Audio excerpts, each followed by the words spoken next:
You're listening to Republic Broadcasting Network because you can handle the truth.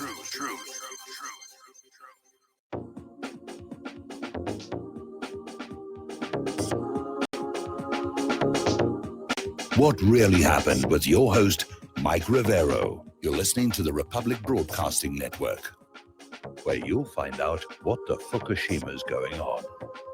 And aloha, America. Welcome to our show. It is Monday, May 18th, 2020, start of a brand new week of insanity. We've got a lot to talk about here. And as usual, the hour number one will be news and hour number two will be phone calls. So let's get right on into it. Everybody's trying to sort of reopen and get life going again after all this coronavirus nonsense. And over the weekend, NASCAR had a race, no fans in the stand. And it was kind of eerie when the winner came into the winner's circle and it was just like dead silence, which is kind of a real shock for anybody who's a racing fan here. There was also a charity golf game. Again, no spectators, but Donald Trump apparently called into that one as well. Apparently at NASCAR, fans still turned up to cheer outside the track and have tailgate parties. So everybody's kind of, they're straining at the leash, I think is a good way to put at it. And we're seeing it all across the country. All righty, Trump is doubling down and calls Obama a grossly incompetent president hours after branding him and Biden corrupt in the unmasking of Michael Flynn and saying that they both should be in jail, which at this point I'm starting to agree. Okay. Now, yesterday morning, Donald Trump demanded that former President Obama, former Vice President Joe Biden face jail time for involvement in the Michael Flynn case. And the president followed up with a tweet insisting he was elected due to his predecessor's corrupt administration. I'm not sure I agree with that. I think Donald Trump won the election because nobody can stand Hillary Clinton. That was certainly my motivation. Okay. But Trump versus Obama, they're definitely getting into, it's like pro wrestling, you see them slamming each other down on the mat there, back and forth. But from the beginning, Russiagate was always about Barack Obama, not Donald Trump. And it's building up. Now, the Democrats want this to go away. They're already out there saying this is all a conspiracy theory. There's nothing there. Russiagate is real, but the unmasking of Michael Flynn, that's a conspiracy theory. It tells you how far through the looking glass we all are here. But it's clear that Obama was always the vector through which the entire investigation into Donald Trump pointed. He's the only one with the power to have marshaled all of the forces arrayed against Trump in the past 4 years. And what a waste of time and taxpayer money that has all turned out to be. But it comes down to one simple fact. Donald Trump was not a Russian agent. Donald Trump was not a Russian agent. Donald Trump was not a Russian agent. If anybody was a Russian agent, it was Hillary Clinton. Look at the Uranium One deal. I wish somebody would look at the Uranium One deal. Oh, that's just another conspiracy theory. That Uranium One, that's another conspiracy theory. That's not real. The P dossier, that's real. That's real. Pay attention to that. Don't pay attention to any of the other stuff here. Now, Senator Lindsey Graham is out there talking about the Flynn case, and he came out saying no one is above the law, not even Obama. Now, this is an abrupt about-face from what he was saying last week, where he said he was not going to put Obama under oath to testify because it would be bad for the nation. Now, obviously, it would be bad for Obama, but now all of a sudden he's out there saying no one is above the law. Is he really going to put Obama under oath and have him testify, or is he just trying to salvage his reputation? Time will tell on that one here. All right, so we're going to talk about coronavirus a little bit because that's all that anybody in the corporate media is talking about. There's a gentleman by the name of D.A. Henderson. He was the man who eradicated smallpox. And his study found that draconian lockdowns for flu pandemics were ineffective, even destructive. Well, golly, look at that lesson from history we should have been paying more attention to. D.A. Henderson was an American medical doctor, educator, and epidemiologist who directed a 10-year international effort from 1967 to 1977 that eradicated smallpox throughout the world.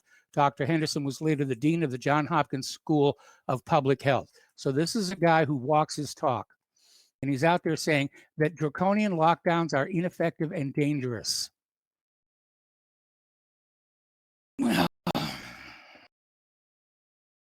Anyway, meanwhile, we're seeing quarantine fatigue intensify. People are getting out there. They're just saying, I'm not going to stay indoors anymore. I'm getting cabin fever. The furniture's starting to talk to me.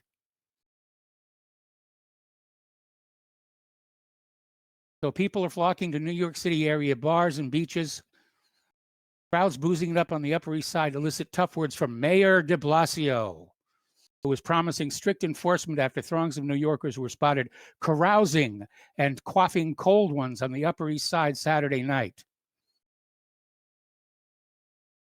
I'm not comfortable at all with people congregating outside bars, His Honor said on a Sunday press conference. Okay. Now, the New York City beaches will not open on Memorial Day. At least that's the theory. I'm almost willing to bet a whole nickel that they'll be crowded anyway. Bill de Blasio threatens to close them off with fences, as well as hitting out at partygoers congregating outside bars on the streets of Manhattan. Now, a federal judge in North Carolina has issued an order to allow churches to resume indoor worship. The Democratic governor disagrees. Have you noticed that it's the Democrats who want these lockdowns to continue? They want you angry. They want you upset. They're absolutely convinced that they can direct your anger at Donald Trump. See, it's all Donald Trump's fault. But Donald Trump is out there saying, let's get back to business. Let's open up the economy. And by the time November rolls around here, you're going to have a lot of people who are angry with Democrats as a class. And they will feel it, not just in the race for the White House, not just in the race for the Congress, but small jurisdictions all across the country. You're going to see them change hands. We're already starting to see it. Out in California, a Republican politician won like the first changeover seat from a Democrat in something like 20 years. So anyway, there's a temporary restraining order that allows North Carolina churches to hold indoor worship services. Around here, they're still doing it virtually. Down in Florida, Governor Ron DeSantis is announcing plans to ease the ban on vacation rentals across the state with one qualifier.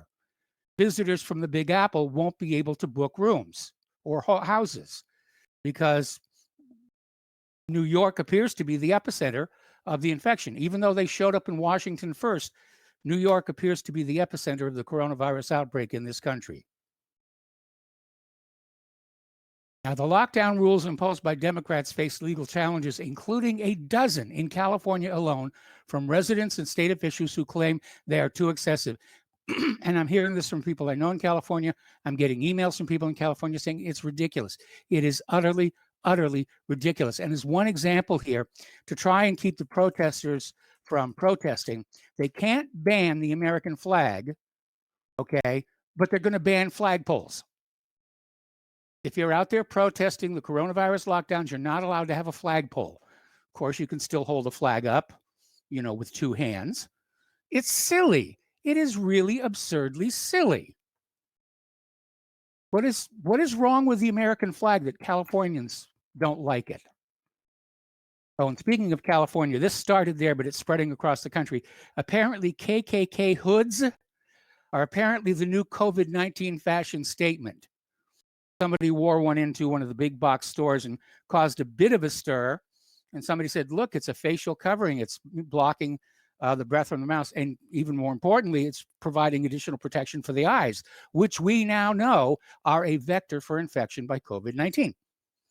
So apparently people are starting to make up their own little KKK hoods. And I think this is a good thing because you know why? You're going to take away the shock value of the KKK hood. It won't be meaning anything anymore. It's like when Israel overuses the term anti-Semite.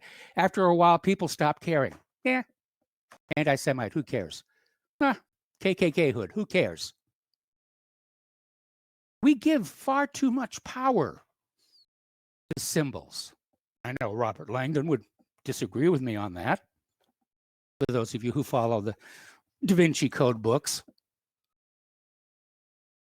But I think it would be a good thing if we stop letting KKK hoods upset us or certain words upset us. Sort of recapture our own calm center.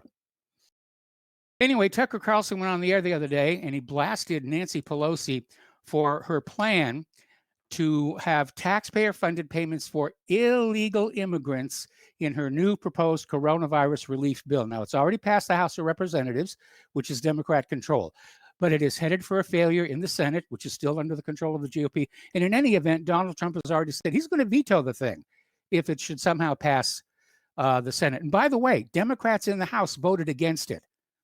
It was not a slam dunk. It was very, very close. And it's your basic liberal Democrat wish list: money for the arts, money for this, money for Planned Parenthood, money for the illegal immigrants.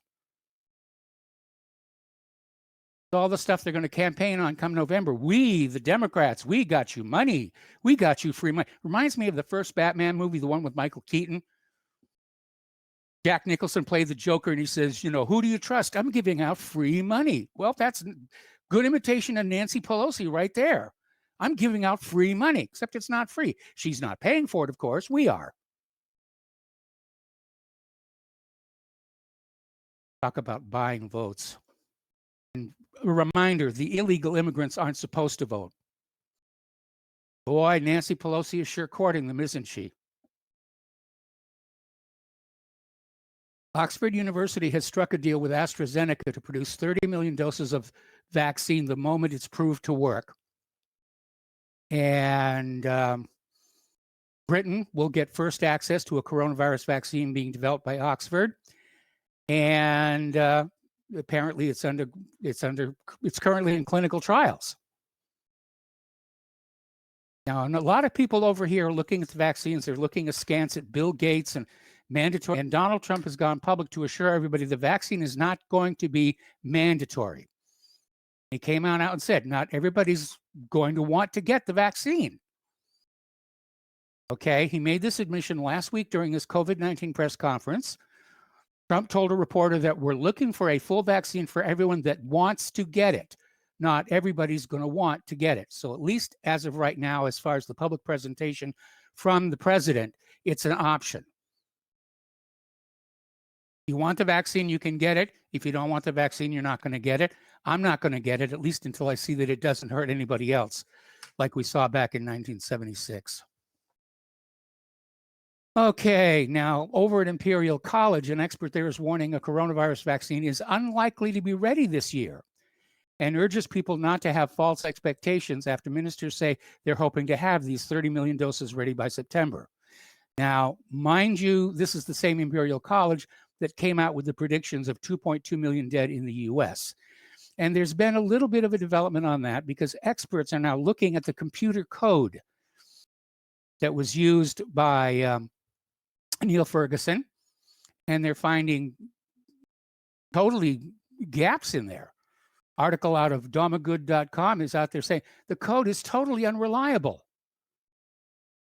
The numbers it produced are just absolute garbage. And of course, the media selected the most dramatic number, the most sensational number, 2.2 million dead, and everybody reacted to that. That was the worst case number that would supposedly happen if nobody did anything, and now we're finding out that number was wrong to begin with. It's being described in some circles, like Zero Hedge, as the most devastating software mistake of all time. Now, Neil Ferguson and the authors of the Imperial published its modeling for non-pharmaceutical intervention for COVID-19. And a number of data scientists have taken a close look and found gaping oversights, problems that seriously undermine the model's credibility. Of course, Neil Ferguson has now had to step down from his job when he was caught violating lockdown to carry on with his married mistress, who's not married to Neil Ferguson, but to somebody else. I wonder what's going on at their dinner table right now. All right, Robert F. Kennedy Jr. is out there talking about how do we get reliable information? And he's out there saying that fake news pusher Bill Gates controls fact checker and PolitiFact line on vaccines. Now, Bill Gates is heavily invested in vaccines. In fact, right now, Bill Gates is the world's largest vaccine producer. He's the single largest donor to the World Health Organization and the CDC Foundation. These agencies are now marketing arms for his vaccine empire. CDC has a financial motive to push vaccines. They own the patents on about 30 of them. Just coincidentally happen to be that list of vaccines that your child must have to be allowed to go to school. Now, back in 2019, Gates had the World Health Organization declare vaccine hesitancy the top global health threat, with Ebola, cancer, war, and drug-resistant pathogens, signaling a worldwide pharma gold rush to mandate vaccines to all people. That's what he wants. The man who gave us Windows Vista Edition and Millennium Edition wants to stick a needle in everybody's arm and hope for the best. By the way, Gates maxed out in donations to Intelligence Committee Chair Adam Schiff's PAC. Now, I don't have a problem with people being rich. I'd like to be rich myself, to be very honest about it. But I do have a concern about people with that kind of money, whether it's Bill Gates or George Soros, who think that money gives them the right to start tinkering with the world in service to some ideology they may have, because they're not elected to rule over us. We have not given our consent to be governed by Bill Gates or George Soros or who all else. It says it right in the Declaration of Independence. Governments derive their just power from the consent of the governed. I don't consent. Bill, George, take a hike. Anyway, England suffered more coronavirus deaths than Italy during the peak of the outbreak, academics say, amid claims ministers are covering up the impact of COVID-19 in the UK by ditching global comparison charts. And apparently the London School of Hygiene and Tropical Medicine researchers looked at total excess mortality in countries. And Italy's outbreak peak occurred back on March 27th with 15,000 fatalities that week, 103% higher than average. So there is a real virus out there. It's really making people sick. It's really killing them. And everybody who's saying, you know, it doesn't feel like it's real. I understand that. There's a disconnect there. It doesn't feel like there's a real threat out there. You can't see it. You can't smell it. You can't see it. They're not carrying a flag. The little virus particles don't have a little flag to wave at you. By the way, I was noticing over at the local CVS pharmacy, they've got a rack full of DVDs, dual feature. You know, there's two movies on the single DVD.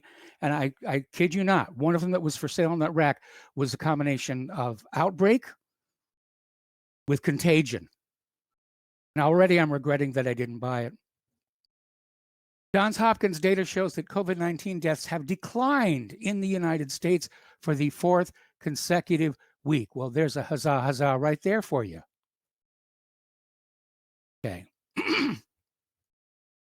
Colorado government pushes back against CDC's coronavirus death counts after state lowers the death toll by nearly 300. Secretary of Health and Human Services Alex Azar confirmed Sunday there has not been a spike of coronavirus cases in states that have reopened. Now, that's something to pay attention to. We're not seeing this. We were told when you reopen the states, there's going to be a flood of new cases. It's not happening, at least not yet. Down in San Diego, officials have revealed that only 6 of the county's nearly 200 reported COVID deaths are solely due to the coronavirus. The rest all had other issues that could have been equally fatal. They were trying to inflate the figures so they didn't look like fools, because the numbers just don't match those predictions that came out of Imperial College. And now we know the computer code that was used to generate those predictions was garbage. It was buggy. Somebody pulled an all-nighter, put together some code, got some impressive looking numbers, and they went to town with them. Okay, we're going to take a break here for some commercials. When we come back, continue with the coronavirus and other news, and we'll be back after these words from our sponsors.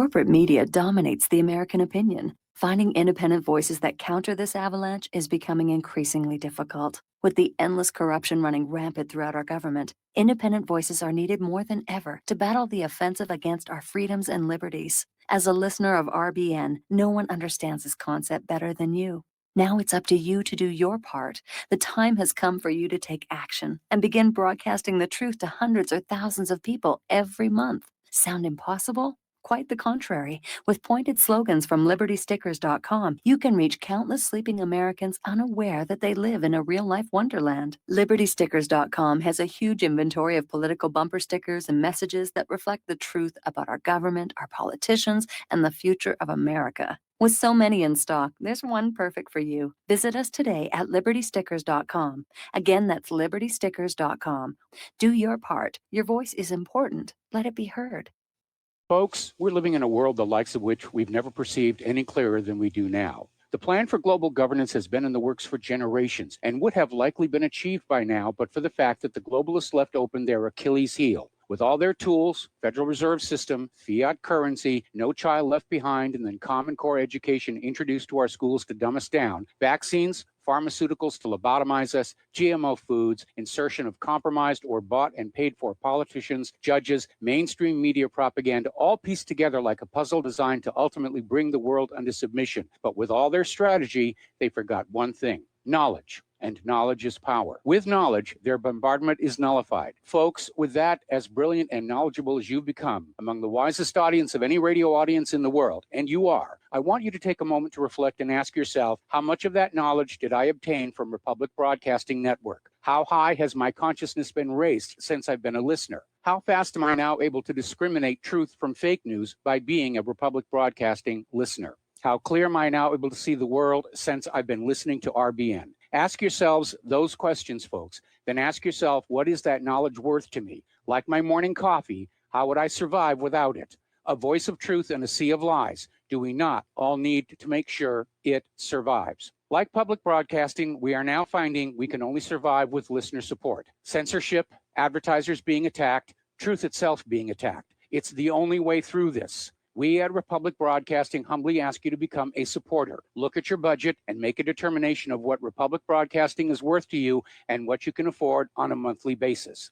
Go to republicbroadcasting.org and pledge 20, 30, 40, 50, if possible, 100 a month or more if it's affordable. Click the donate button and become a regular monthly donor. Assure both us and yourself that Republic Broadcasting truth will continue to flow like that morning coffee. The network thanks you. When all this twisted steel was swept away, did these remaining holes reveal what's really happened? Welcome back to our show here, and a reminder that Republic Broadcasting Network is in a perpetual fundraiser, and that's because we need your help to keep on doing what we're doing, which is speaking truth to power and trying to restore the Republic. So the postal address where you can send a check, money order, or if you prefer anonymity cash is Republic Broadcasting Network, 2251 Double Creek Drive, number 302, Round Rock, Texas, 78664. The phone number, pardon me, the phone number where you can make a credit or debit card donation is 800-724-2719, extension 3. The network thanks you. All right, getting on back to the news here. We're still talking about coronavirus. And apparently up to 20% of patients in contracted it while they were being treated for another illness in that hospital. And apparently during a national briefing in April by the NHS, medical directors and nurses were told that between 10 and 20% of those with the virus contracted it while being treated for another health problem. So anyway, China is issuing a warning about the lack of immunity for a second wave of coronavirus After weathering that initial outbreak, life in China is returning to normal. However, the government's senior medical advisor is already raising alarms about the big challenge of a possible second wave of infections, which will remain a serious concern until a vaccine becomes widely available. Now, here's the problem with that. You can have a vaccine for the coronavirus that's going around now. Doesn't necessarily mean it's going to work for a second version, which is likely to going to be mutated. So we'll see what's happening there. And apparently Beijing begins construction of a new biolab. Like they're not already in enough public relations trouble with the Wuhan Institute of Virology. And China is still denying it was the source of the coronavirus pandemic. Australia is leading a bunch of nations saying we need to investigate. And apparently Peter Navarro on Sunday expanded. He accused China of deliberately seeding the world with the China virus through air travel. That, I think, is a little bit over the top. So the Chinese behind the shield of the World Health Organization for 2 months hid the virus from the world and then sent hundreds of thousands of Chinese on aircraft to Milan, New York, and around the world to see that. I don't see China doing that. If they were going to do it, they would have picked a pathogen far more effective than coronavirus, because let's be honest, look at the numbers. You know, this isn't even matching the seasonal flu. You know, I keep hearing all these people talking about, you know, biological weapons. Well, biological weapons tend to be pretty lethal or pretty debilitating. Anthrax is a good example. Anthrax is used as a biological weapon because of its low secondary communicability. You can dust a battlefield with it. Everyone on the battlefield is too sick to fight, and you can win the war. And because of the low secondary communicability, it's contained. You don't spread it into the nearby civilian population, as opposed to something like, for example, an Ebola. And Tom Clancy did that in his book, Executive Action. He really looked at that problem where your infected population does the work of spreading the disease for you. And that's something with high secondary communicability. So if we look at coronavirus, its R0 is hovering just slightly above 1. That's not very infective for something that's supposed to be a biological weapon. The vast majority of people are getting it. They're not even showing symptoms. That's a bad thing for a biological weapon to be doing. So I'm not buying this as a biological weapon. It may have eventually intended to be one, but they weren't there yet. Maybe it was a work in progress and somebody dropped a test tube. But this is not, it's not, certainly not ready for use. And no, Mr. Navarro, I don't think China deliberately seeded it around the world. All right, apparently upwards of 100,000 cruise line crew members are still stranded worldwide after more than 2 months at sea, caught on ships since mid-March as the coronavirus crisis shut down sailing. Many aren't being paid, and there have been suicides. That's pretty serious stuff. I understand some of those crew lines are starting to reopen, take bookings, and apparently the bookings are through the roof. You know, people are ready to go on their blue water cruises. All right, let's talk about politics, domestic politics. Nevada Democrat Stephen Horsford admits an affair with a former Harry Reid intern after he was exposed on a podcast called Mistress for Congress. And he's admitted he engaged in a previous relationship outside of my marriage over the course of several years. Well, gee whiz, that sounds like politics as normal. We're going to take a break for more commercials. We'll be back with more news after these stories.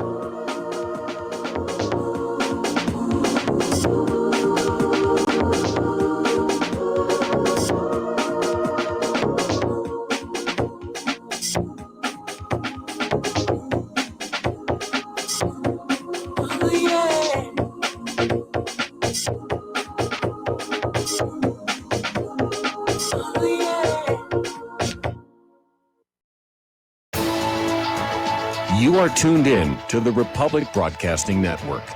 Visit our website by going to republicbroadcasting.org.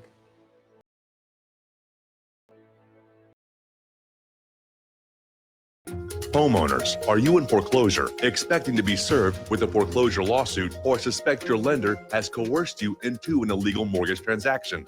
A huge number of mortgages made in the last 10 years have legal issues and are possibly defective. State laws and the U.S. Supreme Court have upheld that defective mortgage documents are grounds for foreclosure defense and for counterclaims in favor of the homeowner. If your mortgage has been sold or assigned since closing the loan, it may be defective and you may be paying the wrong party, and the lender may not have standing or the right to foreclose or collect payments under the law. If you would like to know if your mortgage is legal or not, or know if you are paying the right party, we can help. Our initial consultations are free of charge. We are not attorneys. We are legal researchers and work closely with experienced lawyers who know how to help you find the evidence to help you keep your home. Call toll free 1-855-2-KEEP-IT. That's 1-855-2-KEEP-IT today. Extend your life with Extendovite. After about a month of Extendovite, I don't know what it is about the circulation factor. I was able to increase the weight, increase the amount of sets I could do. It has to do with the oxygen getting to the blood. You should market this as an athletic performance. And I don't change anything about my diet or anything. I just thought, what the hell is in this stuff? This is amazing. Bilberry extract is got something called resveratrol in it, which is the same stuff that you get from red wine. It's also good for eyesight. And I was reading that the Royal Air Force during World War II would give their pilots bilberry jam so they could have better night vision stuff. This is amazing. To order, call 1-877-928-8822. That's 1-877-928-8822, or visit our website at heartdrop.com. Extend your life with Extendovite. Did you know that you can be tracked and traced when you're online? With identity theft and cybercrimes on the rise, your passwords, your identity, and even your physical location can be revealed to complete strangers. Would you like to surf the internet anonymously and not have to worry about these threats? Well, now you can by visiting patriotinternet.com. For about $2 per month, patriotinternet.com will conceal your IP address and your physical location, allowing you to browse the web, send emails, and instant message anonymously. patriotinternet.com will bypass filters, block sites, and keyword blocking. You can also bypass logging by your router and your ISP. With patriotinternet.com, there is no software to install and uses 128-bit encryption for your protection. When using wireless hotspots, patriotinternet.com shields your information from identity thieves and is compatible with Windows, Mac, and Linux. Protect your identity and your freedom with anonymous internet access from patriotinternet.com. Visit patriotinternet.com today. We the people, in order to form a more perfect union, establish justice, ensure domestic tranquility, provide for the common defense, promote the general welfare, and secure the blessings of liberty to ourselves and Welcome back to our show here. And before we get back to the news here, I'm just noticing on Fox News, Donald Trump is holding some kind of a presser in which he's saying he's still testing negative for coronavirus. Nevertheless, he's been taking hydroxychloroquine for about a week and a half now, and he says there's no negative effects. So he's still out there pushing that. And it may, in fact, be a cure, but they can't make money off of it. So everybody's rushing around. Oh, vaccines, treatments, that's where the big bucks are. Cures, bad business. Cures are bad business. All right, turning to the international news here now. We may be about to see a confrontation in the Caribbean. Iranian state TV has announced at least 5 Iranian-flagged oil tankers are transporting fuel to Venezuela through the Atlantic Ocean and plan to break the American blockade on the Latin American country. Iran has warned that any U.S. attempt at intercepting its fuel tankers would have serious repercussions for the Trump administration ahead of the November elections. I'm not sure what Iran means by that, okay? Except starting another war, I think probably wouldn't look too good to the American voter. State-funded Press TV underscores that Iran is shipping tons of gasoline to Venezuela in defiance of U.S. sanctions on both countries in a symbolic move guaranteed by Tehran's missile prowess. This is some very, very tough talk. Now, both countries have been targeted by U.S. sanctions and various levels of covert military action of late. I think they're talking about that Bay of Pigs version 2.0 that they bollocksed up so badly here. President Trump has taken a personal interest in renewed pressure on Maduro within the past months, reportedly pushing his generals to go forward with a naval blockade of the socialist nation. Mr. President, it's the admirals you would talk to about a naval blockade. Don't mean to tell you your job here, but talk to the admirals here. Iran's foreign ministry has warned again that the United States will itself bear the responsibility for any foolish act that it could take against Venezuela-headed Iranian fuel tankers, saying Washington cannot come in the way of legitimate trade among independent countries. Well, in a just and fair world, yes, that would be true. But unfortunately, the United States has taken the attitude that they and they alone decide who gets to trade with who on the world. That's what they want. They want the entire world's economy under U.S. control in order to enrich the United States, having bankrupted ourselves in all kinds of things like illegal immigrants. Britain has been warned against coup mongering in Venezuela after the discovery of an office devoted to the reconstruction of Venezuela in their embassy. And demanding an urgent explanation, Foreign Minister Jorge Ariza lodged a formal complaint with Ambassador Duncan Hill, who said the minister had confirmed the existence of the unit and tried to justify the unjustifiable. We demand that the British government abandon Washington's coup-mongering plans and any destabilizing initiative. We demand respect for our sovereignty and the purposes and principles of the UN Charter. The unit, apparently headed by former UK ambassador to Venezuela, John Saville, is believed to be part of plans to rebuild Venezuela and promote British interests after the removal of the democratically elected President Nicolas Maduro and the Bolivarian government, thereby bringing the joys of capitalism to Venezuela. And of course, talk to any of those people living in the streets of America how they feel about capitalism. Over in Korea, all of a sudden, observers are noticing that portraits are starting to be removed from the walls, primarily of Kim Jong-un's father and grandfather, reigniting rumors of his death. Now, supposedly, he's only been seen once in a photo for which there was no provenance when it was actually taken. We could be in another situation like Francisco Franco, whose death was kept secret for months and months and months till it became a running joke on Saturday Night Live's Weekend Update. Meanwhile, U.S. muscle flexing threatens to open the Arctic front in a new Cold War with Russia. Get the joke there? Arctic front, Cold War. Yuck, yuck, yuck, yuck, yuck, yuck, yuck, yuck, yuck. Anyway, the U.S. Navy is on the cusp of conducting confrontational freedom of navigation operations in the Arctic that threaten Russian economic and national security interests. The recent resumption by the U.S. Navy of a Barents Sea patrol represents muscle flexing on the part of Washington and its NATO allies unseen since the end of the Cold War. Now, there's something you need to keep in mind right now. The Russians understand the Arctic. It forms a large part of their national border. They build the world's best icebreakers, some of them nuclear powered. And this is an area in which, once again, the United States is lagging behind. Anyway, 3 American destroyers and a British frigate, accompanied by a supply ship, ventured into the Arctic body of water last week. The reestablishment of the patrol is part of a larger refocusing of attention by the U.S. and NATO on the Arctic, where warming waters and melting ice have created the possibility of faster sea transits between Europe and Asia and access to natural resources which were previously viewed as cost prohibitive due to heavy ice conditions. Look at this. Our war policy is being dictated by human-caused global warming, by the myth, by the joke. The only ships that can sail directly from America to Asia are submarines right now. Al Gore was wrong. The Arctic is not ice-free, and it hasn't been. Now, the natural resources they're talking about, it's been determined there's vast amounts of oil in the Arctic abyssal plains. Maybe part of the reason that we had that rush for deep drilling that led to the Deepwater Horizon disaster is trying to perfect the technology to get that out. India is intensifying its US-backed hybrid war on China.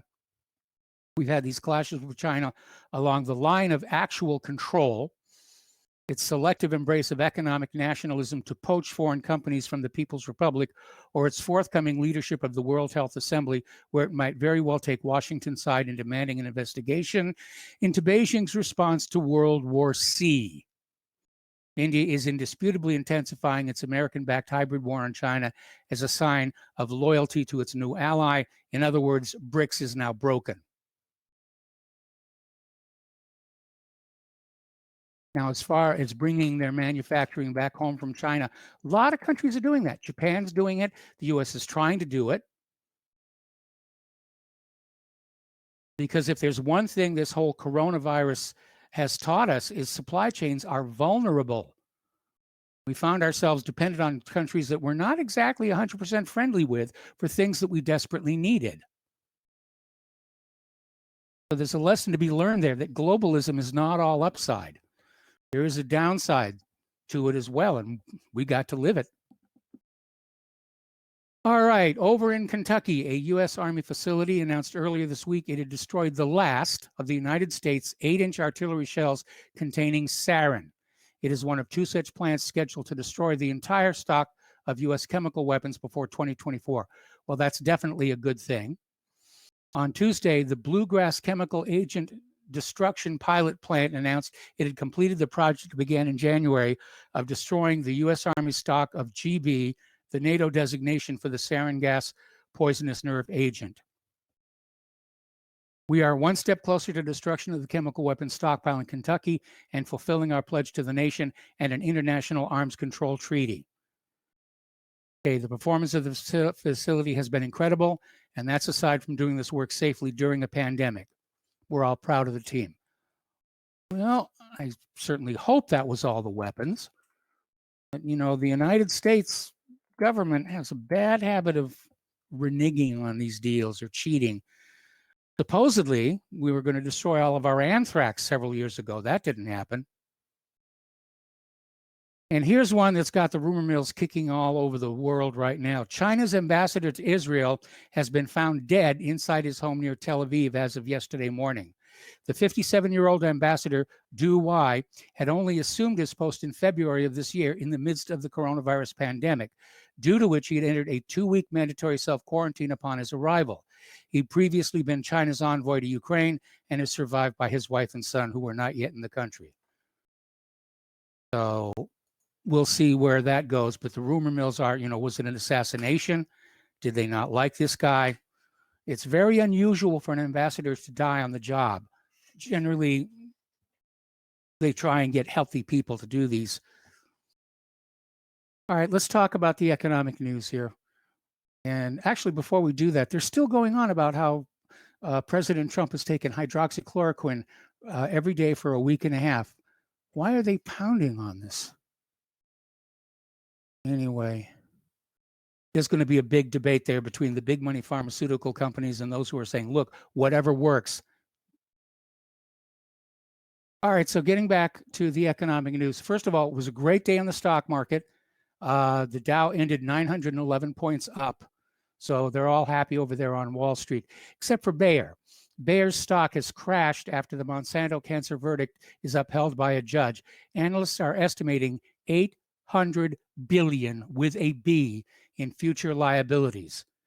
And, you know, Bayer made a bad choice in buying Monsanto.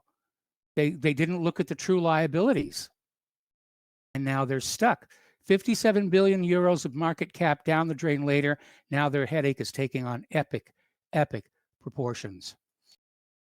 Another aspect of the coronavirus is we're looking at a tidal wave of delinquent mortgages that will surpass the Great Recession of back in 2008, 2009. 4 million homeowners are in some kind of mortgage forbearance plan, representing 7.54% of all mortgages. Delinquencies are set to eclipse the Great Recession, which peaked at 10%. According to a new report from UK-based forecasting from Oxford Economics, 15% of homeowners will fall behind on their monthly mortgage payments in a tidal wave of delinquencies. And Pelosi wants to give taxpayer money to illegal immigrants. Just want to put that in perspective for you. Anyway, stimulus legislation signed by President Trump allows any borrower with a federally backed mortgage to request forbearance for up to 12 months, meaning the homeowner can skip or make reduced payments during that time. You're not off the hook, though. You got to make those payments somewhere else down the road. Given the risk mortgage companies are facing right now, many lenders have imposed more stringent requirements for loan applications. The uncertainty in the mortgage market has contributed to a significant tightening of lending standards, which may persist even once a recovery is underway. And by the way, this is also affecting the formula under which your credit score is being calculated. So if your credit score takes a dip downward, it's nothing that you did. It's just everybody is reevaluating risk right now. So over at realinvestmentadvice.com, Lance Roberts is asking, is it possible the Fed overreacted to a natural disaster? There are two different types of recessionary events that occur throughout history. The first is a business cycle recession, which happens with some regularity as excesses build up in the economy. These cycles generally take 12 to 18 months to complete as those excesses are reversed. Then there are event-driven recessions that occur from natural disasters, of which COVID-19 is clearly one. These are much shorter in duration and can be sector-specific. One such event was the Japanese earthquake of 2011, which led to a temporary manufacturing recession. So, as with any illness, the application of the wrong medication can lead to unintended consequences. They're wondering if the Federal Reserve may have overreacted to COVID-19 and is causing, the cure could be worse than the disease here. Okay, the Commerce Department's decision to tighten restrictions on Huawei announced a few days ago are already throwing a wrench in Huawei's supply chain, a sign that the U.S. is no longer playing around and is going all in on bringing the Chinese telecom giant with strong links to the PLA to its knees. Now, that's not why the United States is going after Huawei.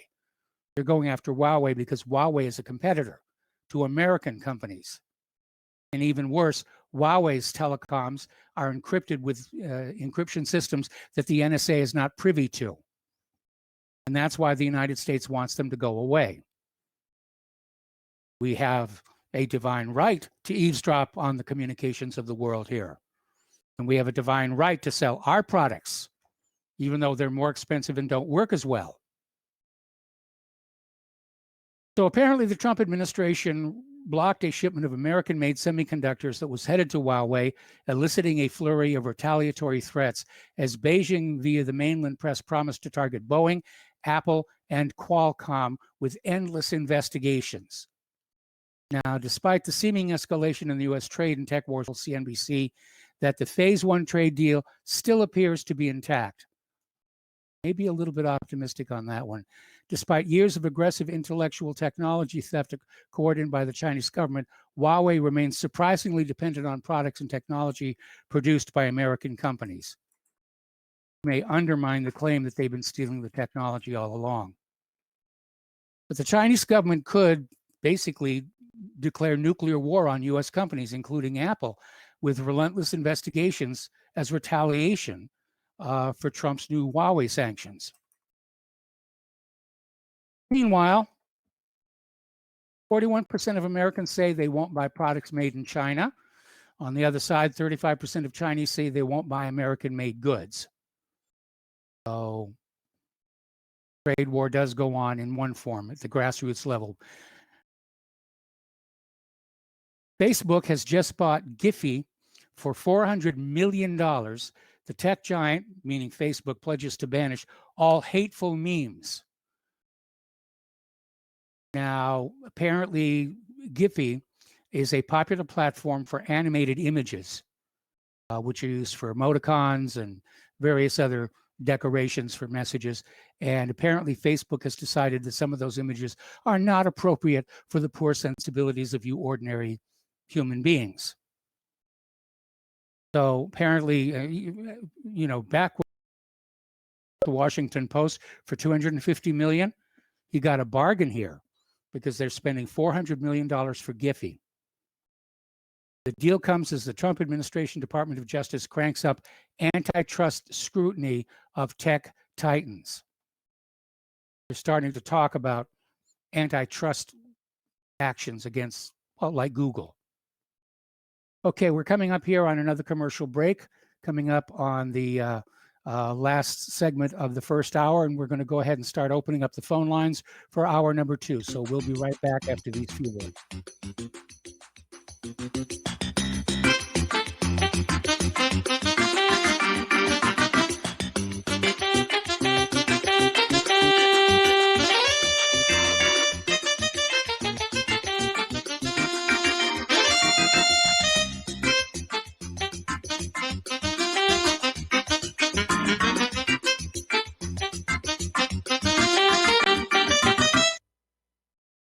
What would you say if I told you we have a new tool that will increase production and lower maintenance costs for your meat processing company? And it would pay for itself in just 6 weeks. When pigs fly! The new EaseOff Model Easy 4 replaces old spring-style carcass droppers and is faster, safer, and more reliable. The EaseOff lowers or lifts 1,000 pounds to or from your rail automatically using our remote control. Sounds expensive. Can I afford it? Can you afford not to try the EaseOff? It installs fast with just 3 bolts in place of your current dropper. The effortless operation will reduce fatigue and injuries, speed up your line, eliminate downtime, and increase profit. How can I order my EaseOff? Go to easeoff.com, EAZEOFF.com, and hurry because we are offering $200 off on the new Easy 4 for a limited time. Easeoff.com. We make pigs fly. Cows too. EaseOff LLC, Summersville, Missouri, 417-932-6419. It's happening, ladies and gentlemen. We here at RBN are working with Front Sight Firearms Training Institute to bring our audience the best in combat, tactical, and defensive firearms training. Whether you're a private citizen who is new to firearms or you have a concealed weapon permit and want a level of training that surpasses what you've received from your local gun range, Front Sight provides priceless education and skills taught by seasoned law enforcement, military, and private citizen instructors to levels that far exceed law enforcement and military standard. With nearly 1 million responsible citizens trained from every town, city, and state from across the United States, Front Sight has bolstered the Patriot movement to a whole new level. Contact Dan Sutterfield by phone at 573-762-2356 or 573-465-2356 or shoot him an email at domedan, DOMEDAN at hotmail.com. This is a limited time opportunity. Don't miss it. Extend your life with Extendovite. Extendovite really works. Here are some reviews from Amazon.com. John Hess, 5 out of 5 stars. Awesome. Probably my only review, but at age 40, I was getting bad heartthrob and left arm pain, mainly before bed. I even stopped smoking and drinking sodas for a month, and that didn't work. After 1 day of taking Extendovite, it was gone and hasn't returned in 3 years. I've ordered Extendovite 13 times, so Amazon just said. Juliet Hordick. I've ordered this product before in liquid form. It is fantastic. My whole family's been on it. To order, call 1-877-928-8822. That's 1-877-928-8822 or visit our website at heartdrop.com. Extend your life with Extendovite. When all this twisted steel was swept away, did these remaining holes reveal what's really happened? Welcome back to our show. Last segment of hour number 1, and Fox News is still going on about the president taking daily doses of hydroxychloroquine, and they're emphasizing that he's doing it as a preventative because of the members of the White House staff who have tested positive for COVID-19. Okay, let's get some last bits of news done here, and then we're going to go to the phone lines at the top of the hour. And I can see we've already got at least one caller waiting on the line patiently. After the Ahmaud Arbery killing, the push for a Georgia hate crime law sees a newfound resurgence. I have a real issue with the idea of a hate crime law, because supposedly the crime, in this case killing somebody, should be carrying a penalty that in theory should act as a deterrent. What is the whole point of saying, well, it's a hate crime? It's a way of making this murder somehow more significant than that murder, or this assault more important than that assault. Murder is murder, assault is assault, robbery is robbery, rape is rape. I don't think we need to stratify them by saying, well, this was the result of a hate crime. I have to be honest, I think it's silly. I think it's really silly. Anyway, there's a story that's been floating around for a while about some hackers who broke into the computer files of a celebrity lawyer, and they're going to reveal dirty laundry on Donald Trump unless they get their ransom of $42 million. And apparently, to prove that they've got the goods, they have released some information about Lady Gaga.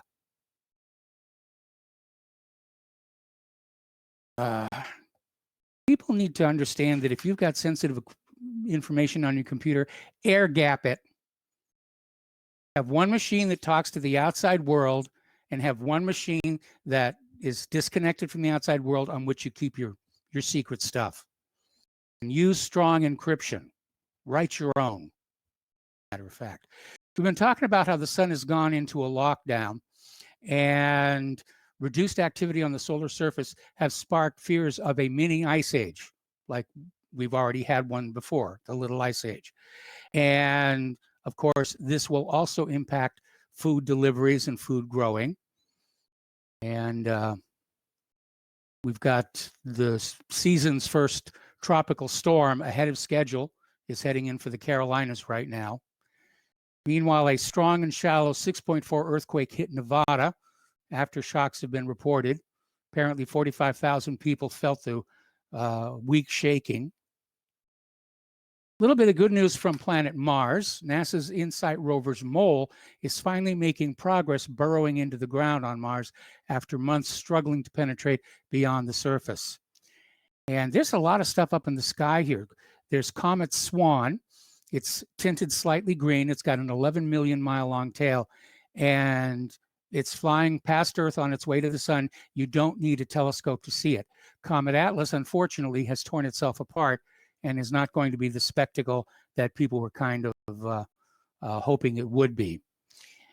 The James Webb Space Telescope is stowed and primed for testing. It's a complicated design, and I wish them a lot of luck with that. All right, we've got to take a break for station identification. We've got callers waiting on the line, and we'll be right back.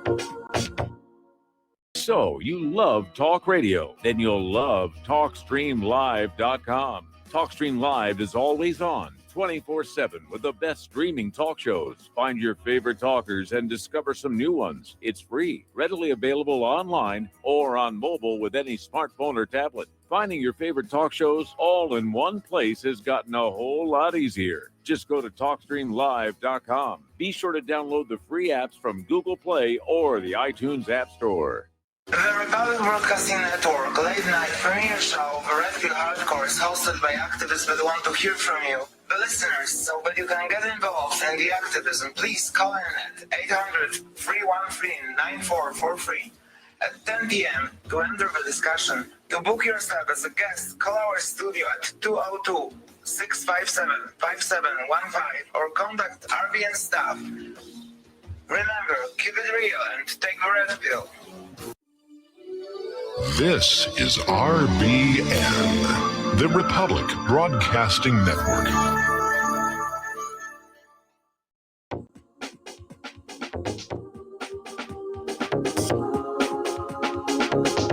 What really happened with your host, Mike Rivero. The history the government hopes you never learn. Here is your host, Michael Rivero. And aloha, welcome to our show, hour number 2, and we're going to start taking phone calls, starting with Tom in Florida. Hello, Tom. Welcome to the show. What's on your mind? Yeah. Good day to you, Michael. Aloha to you. First off, I want to get this off my chest. Hussein Obama, he's been lying and spying on Flynn for 4 months before Trump became the president. He was already, because he had fired Flynn, Michael. Did you know that Flynn used to work for Obama? Yes. And he had a real problem, and he was spying and lying on Trump's administration from day one. Obama is guilty, but nothing's going to happen because they're going to drop all this because he was an ex-president, even though the guy's a criminal.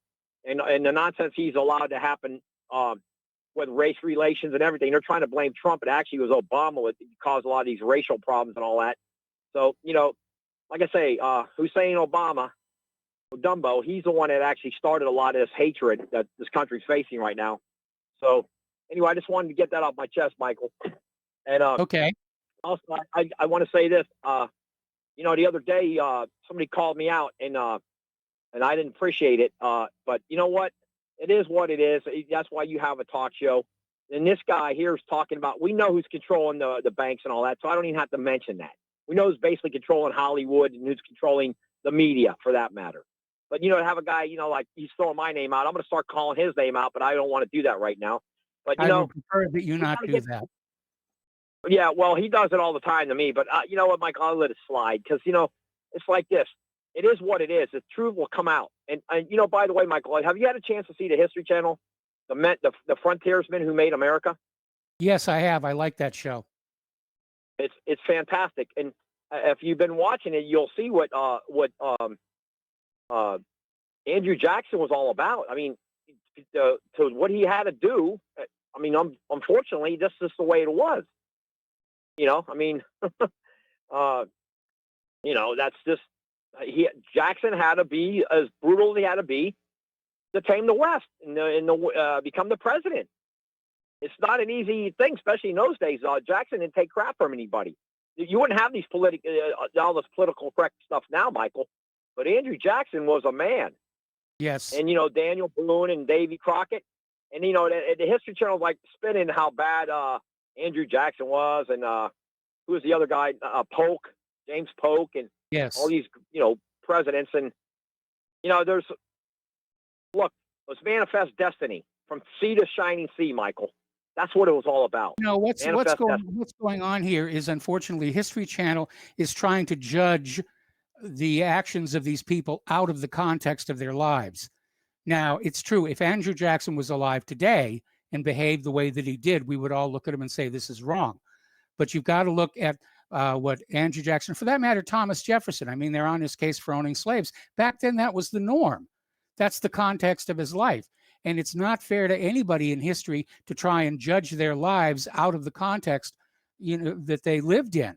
But the PC people like to do that by saying, oh, see, the people that you grew up worshiping, they're really bad people. So you should be worshiping the new people like Hillary Clinton and Nancy Pelosi and all these others.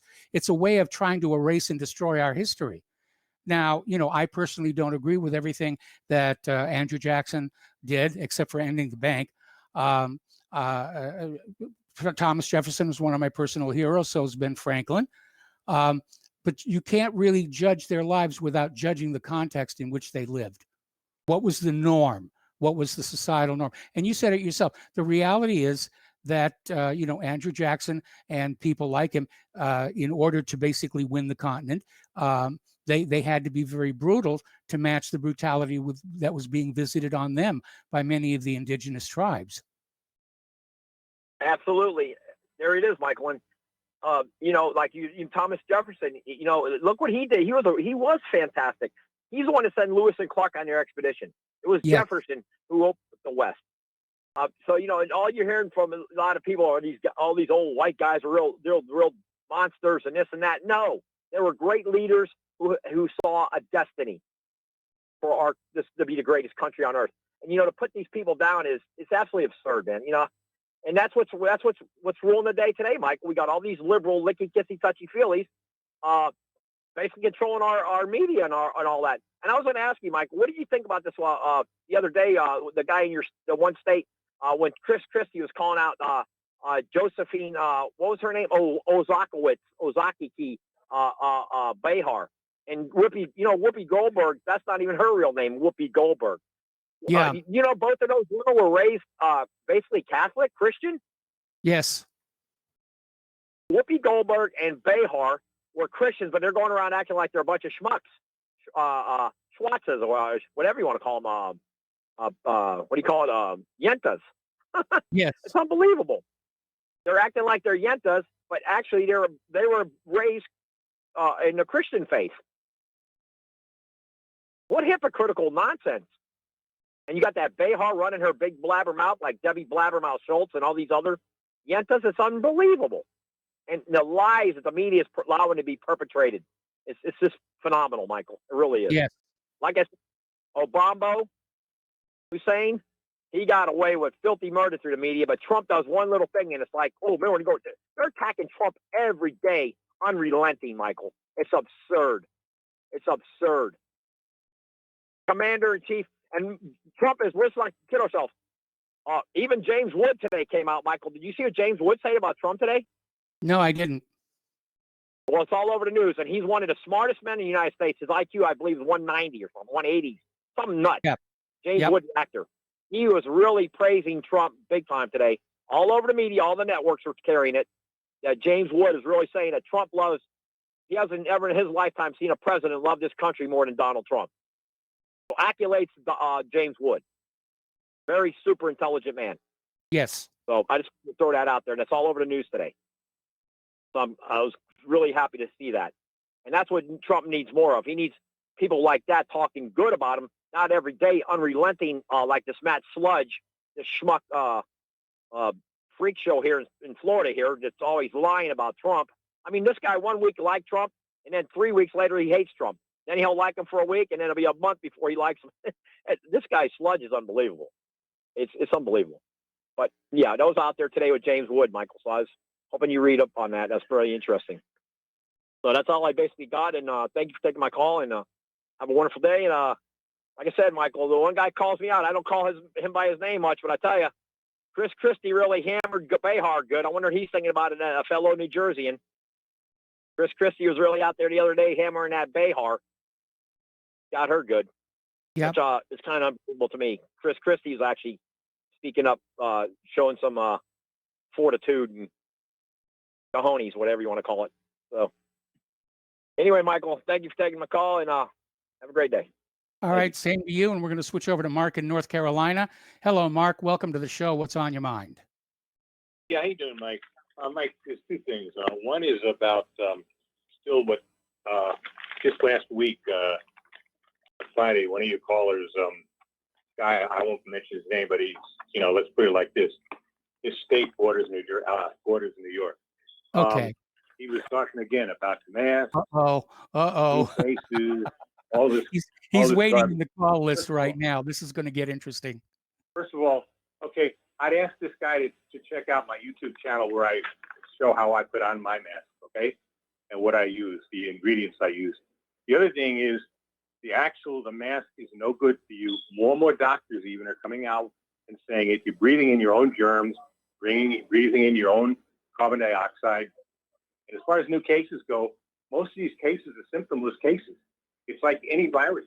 You get hit by a lot of different viruses, but your body normally fights them off, and a lot of times you don't even know you have them. I wouldn't be surprised half the country already has it, but they're making this look like new cases. They're not new cases, okay? It means people are fighting this thing off. Thank God. We've got immune systems in this country good enough to fight these things off. The biggest casualties are poor people in the nursing homes. By the way, I made another YouTube, video about that where I said, Cuomo should be charged with murder for letting infected people into these nursing homes, knowing they were infected. And this is, you don't even, these are people with some of the worst possible health in these nursing homes. Okay, they're basically on the verge of death. I mean, they're really in bad shape.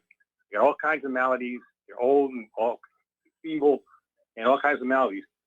A common cold brought in there. If you bring in a cold, it can cause a havoc. So what do you think with a virus like this, or flu, or anything like that? The other thing I want to bring out is what we were talking about, Andrew Jackson. Look, I don't kid myself about Jackson. Okay, all right, he did one good thing about the banks.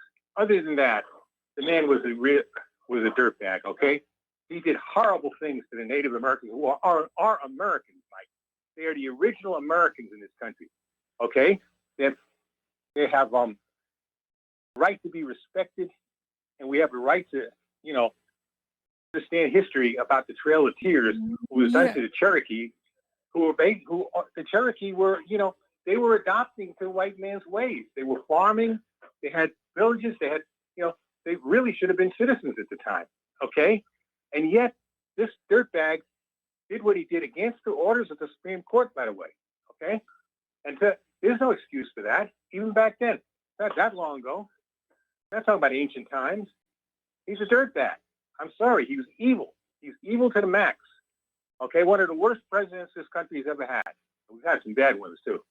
All right, and that and other than that, I'm waiting for the guy from New Jersey to answer me. Maybe he can answer me on Jackson too. Maybe he also admires Andrew Jackson. I don't.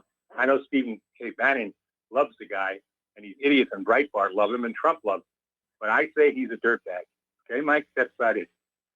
All right. Well, thanks an awful lot here. And our next caller is that unnamed guy from New Jersey. So welcome to the show. What's on your mind? Mike, we all know who it is. Dustin from New Jersey. Yes. And I like Mark. I like Tom. I have no ill will for them. But they're right on like a lot of stuff. But they're wrong on certain things. Tom, Mark, with the Indian... Go watch Open Range and also watch, there was another one with, what was his name? He was in a lot of Westerns. Basically, it was about, they gave smallpox blankets. They were like, I forgot, it was a movie about they were bringing Chinese women they got to protect. And they ran into this two guys who were bringing smallpox to Indians, like blankets, Yes. Yeah, I forgot what was, the name of it, but it was a good movie. That was a deliberate policy by the U.S. government, is they handed out these blankets that had been used to care for smallpox victims in the U.S. military, and they just said, "Here, have some blankets," and of course, kicked off. It was biological warfare. There's no other way to describe it, and it absolutely did decimate the Native Americans who were foolish enough to accept those blankets. Oh, Robert Duvall, Mike, Broken Trail. It was a mini-series. I think it was on AMC. It was good. It was actually pretty good, but for all you action fans, you ain't going to like it. It's a drama. You got to sit down and watch it, But it was good. Broken Trail, Open Range, those movies are good. But, Mike, I want to talk about, look, I'm not saying this virus is like the Spanish flu. But, I went to Walmart the other day. I saw a group of people that were wearing no face mask, just a splash protector, but with no face mask. That's not going to do anything. No. Like a plastic shield's not going to do anything, And like Mike, you said earlier, the numbers might not be that accurate or but I mean, it is a real virus. You got to take that into account. And we don't know what our own immune systems do. I don't know what my immune system can handle. Mark and Tom doesn't neither, so we don't know what's going on. And then there's a second thing going on in China. And obviously, since global trade and global communication and global travel is going around the world, these things are going to spread. Mike, what's it going to look like in November again? I mean, Holy crap! Are we going to Well, be you back know, to lockdown? I'm one of those hoping that by November things are going to be getting pretty much back to normal here.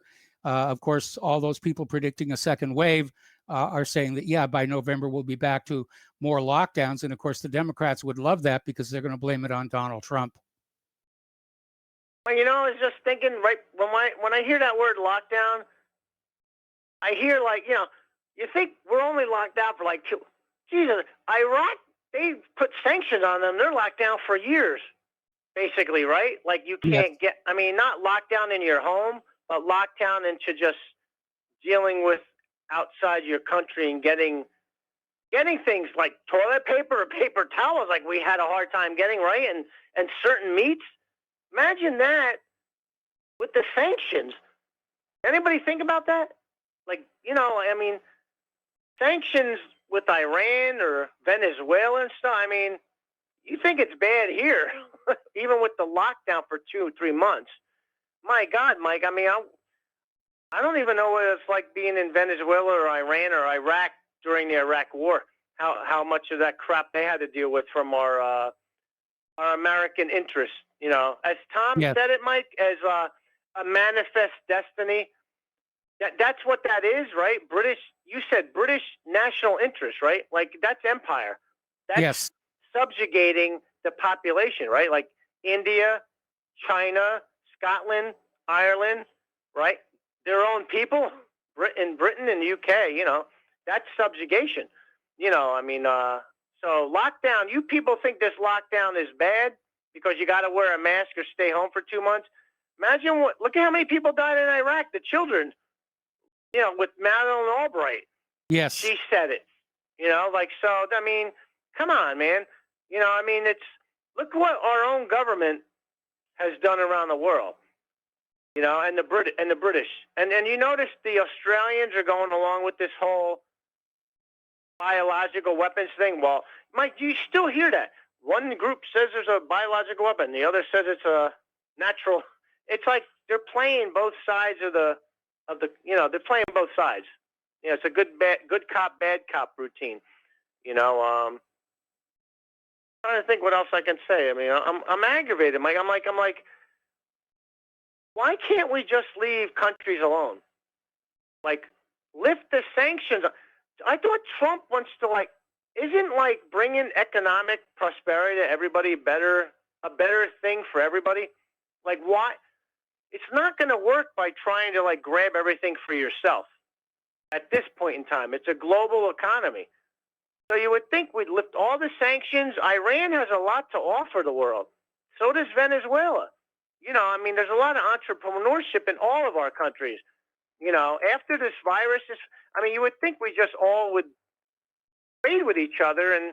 But see, Mike, at the end of the day, it's going to be about who's on top. That's exactly it.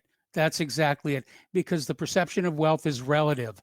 We could all be multimillionaires and there'd still be somebody who say, I'm a billionaire, therefore I'm better than you are. And it's a very primitive behavior. It's something I wish we'd left behind in our evolution from our forebears. But unfortunately, we still carry much of the beast with us. And before I get off the phone, because I'm in wishy-washy on everywhere and all, but Mike, did you see that thing with Moderna Pharmaceuticals? The guy that Slowy guy, was it the coronavirus czar? Yeah. He made a lot of money. Did you see that? Holy crap. He had all those stocks, $134-something thousand or 1,000 stocks. He made all that money, and none of us who call in has it. That tells you something. Mike? Yes. Have a good night. All right. Thanks an awful lot here. And we're going to go ahead and start with Jim in Montana. Jim, I'm going to have to take you through the next commercial break. What's on your mind? Hey, Mike. Yeah, Dustin. Sorry, man. Go sell that stuff to someone else. But we don't want to be Iran. We don't want to be Venezuela. We don't want to be China, as a matter of fact. That's why we are fighting against this shutdown, lockdown BS. Hey, the other day, Colorado Okay, Jim, I got to put you on hold. numbers. Jim, I got to put you on hold. Don't hang up. I'm going to come right back to you after these words from our sponsors.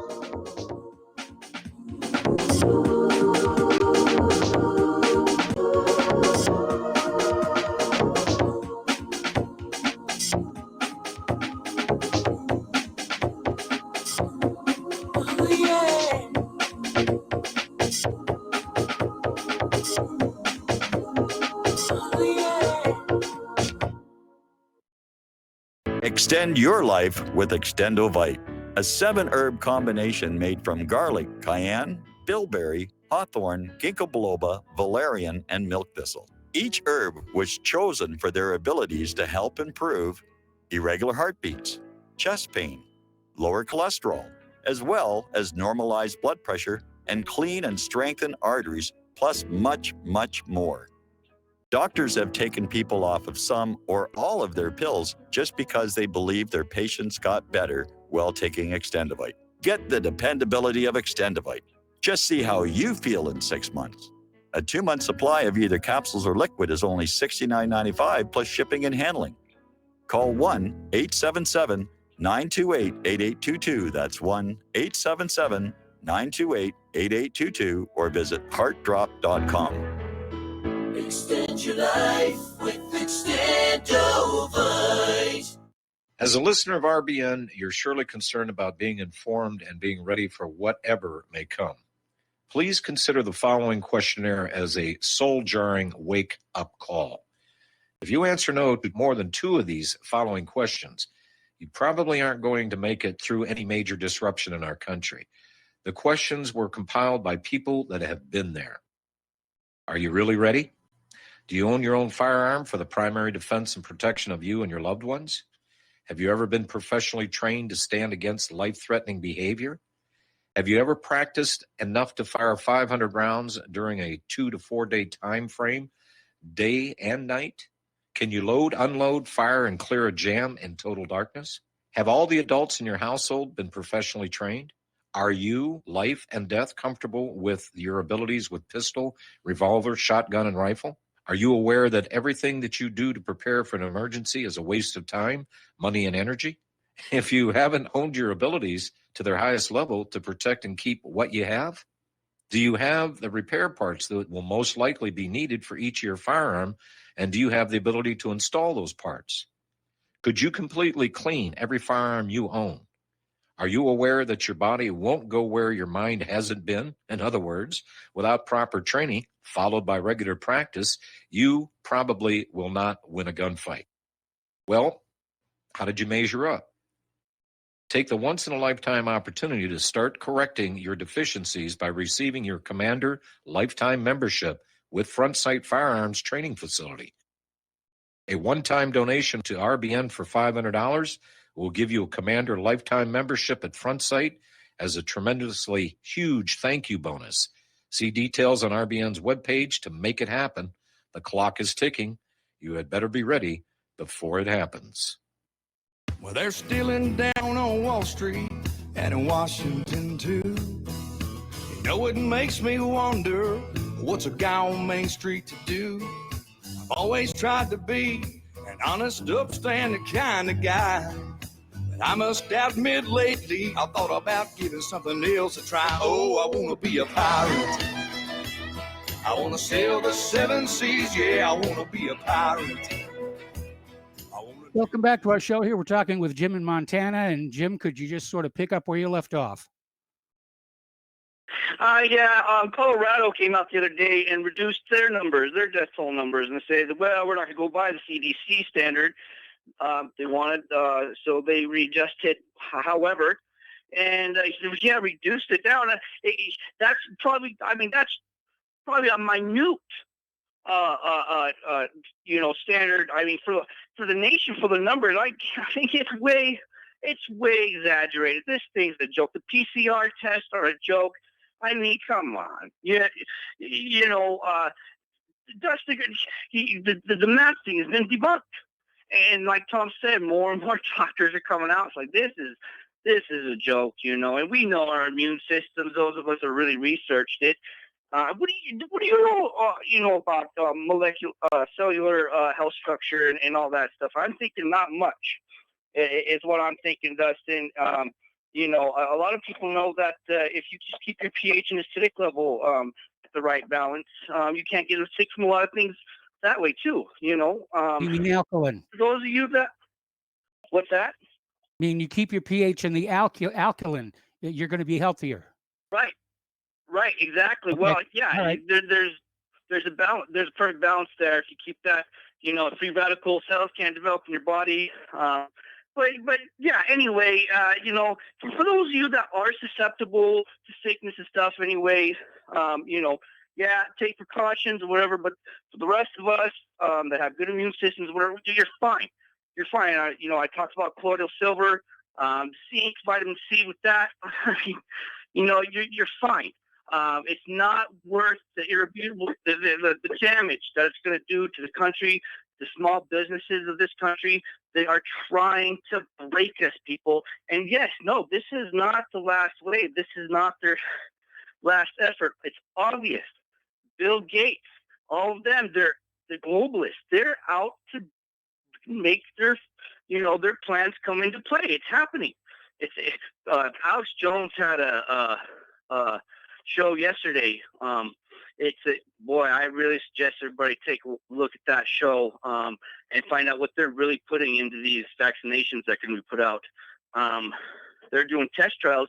Bill Gates wants to do test trials in India on this, and he came out and said in this article that they are sterilizing everyone with these vaccinations. They've been caught doing it before. Yes, sir. Yes, sir. I really suggest people tune into that show, the InfoWars show they had yesterday. If you can get to it on YouTube, they'll get to it somehow. But yeah, this is a little hard. You know, they're organized. I mean, they're all in this together. Rockefellers. I mean, look who's funding all these operations. You know, so it's happening. It's happening. This is it. They're trying to bring us to our knees. They're trying to bring us into one world government. So yeah, that's all I got to say. All right, have a good day, Michael. Thanks so much. All right, thanks an awful lot. We're going to switch over to Paul in New Jersey. Hello, Paul. Welcome to the show. What's on your mind? Hello, Michael. Michael, think of when the whites settled America. How many more Indians would be alive today if those white people wore masks? You got to wonder. You're absolutely right. You're absolutely right. I mean, the Europeans brought so many diseases that the people in the Americas were just not ready for. I mean, they decimated the Hawaiian population. The whaling ships brought in measles, and that's why there was this big push to bring laborers over from China and Japan and Korea during the heyday of the plantations, because the indigenous Hawaiian population had been all but wiped out. Yeah, I'd like to. And I think it was during the French and Indian Wars up in upstate New York, on Lake George. There was a fort called Fort William Henry. Yes. And the French general Montcalm was working with some Indians, right? I forget which tribe offhand. As you know, they would always get Indians as mercenaries or helpers to conquer, or fight for them. And so anyway, they conquer the British fort. And Montcalm basically says, yeah, let the Indians do what they want with the looting. And so the Indians dug up the dead bodies of the British and the settlers who were hunkered down there. And they dug up the bodies and they took the blankets from the dead bodies. Well, those blankets happened to have had smallpox on them. So those Indians brought those infected blankets back and spread smallpox among their own people. And remember, once you get smallpox, and let's say it's the wintertime and you're in confined places, smallpox can be spread from prolonged exposure by airborne aerosols like tuberculosis can. Okay, well, Paul, I'm going to have to put you on hold. I got to put you on Sure. hold. We can take another break for commercials. We'll be right back.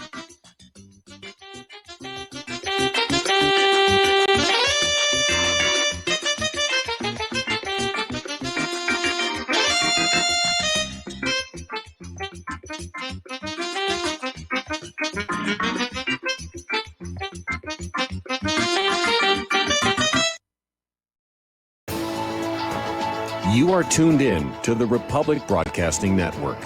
Visit our website by going to republicbroadcasting.org.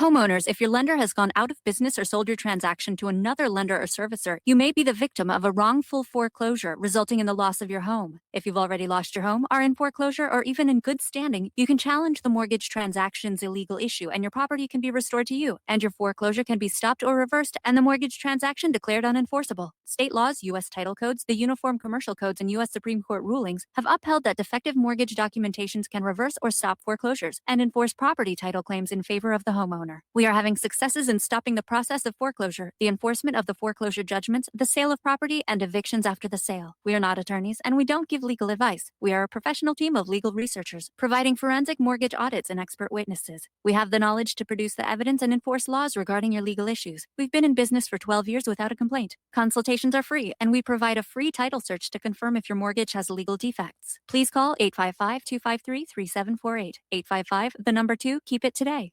Here at Republic Broadcasting Network, we have been building our online store. Well, we have been focusing on bringing you the best talk show host in the country. Here at Republic Broadcasting Network, we also want our listeners to have products they can use every day and in times of emergency. We have added new products each week to our store. Your support of this network, plus products at the best prices, is a win-win situation. Check out our new store. Go to our website, republicbroadcasting.org, and click on the online store located at the top of our website. Together, we can continue to grow RBN and help our listeners prepare for the future.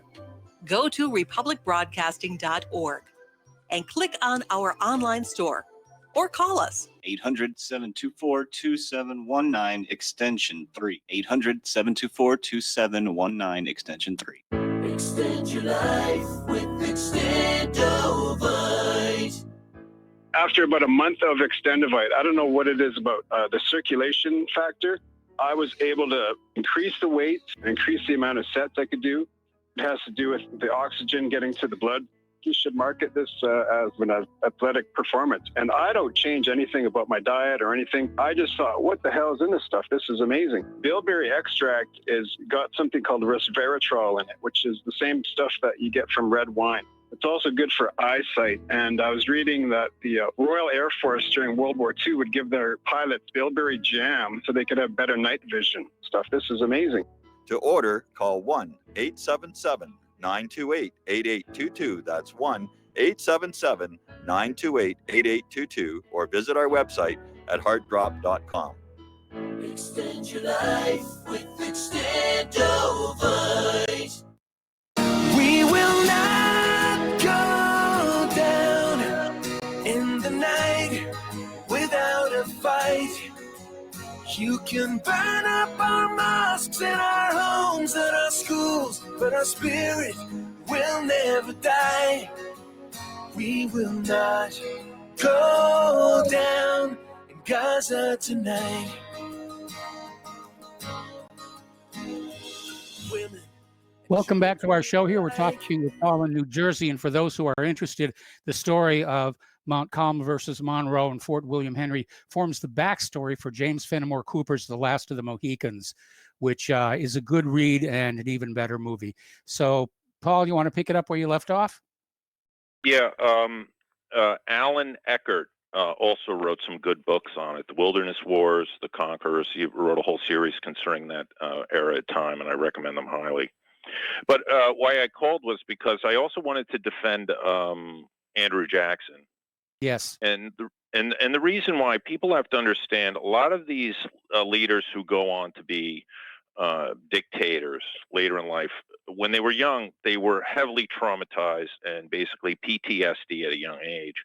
You know, Andrew Jackson was basically, his father died, I think, when he was a child. His mother dies later. His brother dying in a fight with the fighting against the British, and then you know, even as a lad, he was struck by the sword of a British soldier, or actually, I think an officer with a sword on his face, and he carried that scar. That is the scar across Andrew Jackson's face that he wore his whole life. He ended up suffering smallpox himself and survived it. I think, by the way, that probably led to his sterility.